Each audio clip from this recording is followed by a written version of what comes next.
Est-ce que Jacques Bonjaro est un politique? Est-ce que Jacques Bonjaro est un politique? Je suis... peut-être j'en suis un, pour autant que ça concerne les questions du développement. C'est-à-dire que je peux me considérer comme un militant du développement. En revanche, je n'ai pas la fibre partisane. Je ne suis pas un militant politique. J'admire les gens qui ont l'énergie pour militer politiquement. C'est un choix qui s'impose à moi, ce que moi je fais. Bien évidemment, j'ai des opinions politiques, j'ai des gens que je soutiens et j'aime faire des choix. Et quand je fais un choix, c'est très explicite.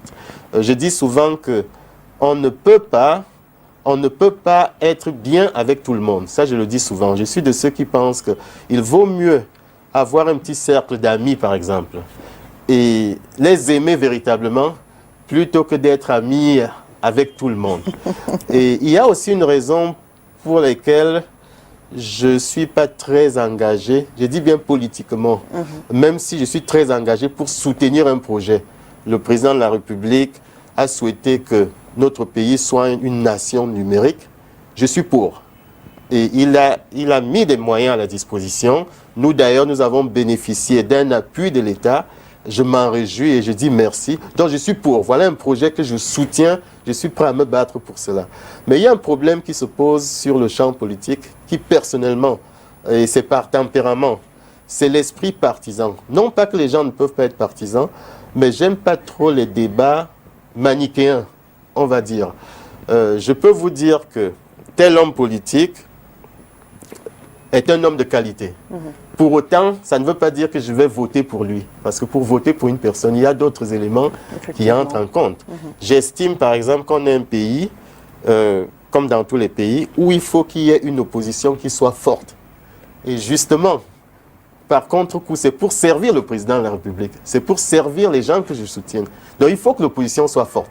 Parce qu'elle va apporter des critiques constructives, notamment, qui vont mettre l'autre camp face au mur et qui va donc chercher à s'améliorer.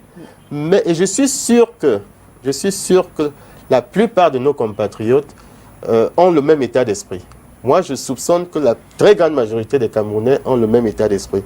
Mais malheureusement, ce n'est pas ce qui se pratique sur le champ politique. On cherche à détruire un individu, pas ses idées, mais l'individu lui-même. Quand vous suivez les débats qu'on suit de temps en temps, c'est même encore des raisons pour moi de ne pas, en tout cas pour le moment, de ne pas me lancer. Ce n'est pas une question de peur, je n'ai peur de rien. Je vous dis simplement que ça ne sert pas notre pays. Donc moi, je préfère l'action. Je préfère soutenir une action. Moi, je regarde, par exemple, le champ politique camerounais. Je peux vous donner quelques exemples.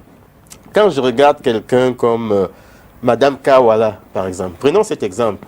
Je pense que c'est une femme qui a beaucoup d'idées originales. Elle a de convictions. Je dirais même qu'elle a plus de convictions que de certitude. Donc je pense que c'est un plus pour notre pays. Il ne faut donc pas chercher à la ridiculiser. En réalité même, je pense que si elle avait été un homme, elle irait plus loin avec les idées qui sont les siennes. Je le dis franchement. Lorsque je regarde quelqu'un comme, je vais encore prendre une femme, pardonnez-moi, Henriette Ekwe, ben c'est une grande dame.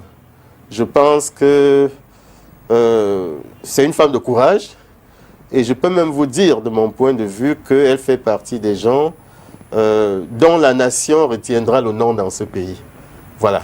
Donc il ne faut pas l'attaquer. On peut attaquer ses idées, mais il ne faut pas attaquer les personnes. Sa personne. Voilà. De même, on peut multiplier des exemples. Maurice Kamto, c'est un personnage, de mon point de vue, de dimension internationale. Beaucoup de pays n'ont pas des gens comme ça. Il peut commettre des erreurs politiques, j'en conviens. Mais je dis que ce serait un gâchis que nous cherchons à tirer à boulet rouge sur des personnes. Voilà. Et Koka, c'est quelqu'un de compétent, c'est quelqu'un qui me paraît... voilà, c'est un ingénieur brillant, c'est un économiste brillant. Le Cameroun doit bénéficier de son expertise. Bon, et le président de la République, bien évidemment, c'est un homme d'une dimension historique. Ça, c'est incontestable. Personne ne peut le contester. Voilà. John Frundi. Donc, je peux voir des hommes de qualité des deux bords. Voilà. Grégoire Oona, je prends cet exemple. quand je pense à lui, je dis l'homme du dialogue. Vous voyez ce que je veux dire? Ouais. Et il permet le dialogue. C'est l'élégance en politique. Voilà, c'est pas la mesquinerie politique, c'est l'élégance en politique. On a besoin de gens comme ça, donc on a besoin de toutes ces personnes, que ce soit Femme Ndongo, que ce soit... Voilà, et je m'arrête là, on peut multiplier. Et on va s'arrêter là, Jacques Mbondiaho. Merci beaucoup.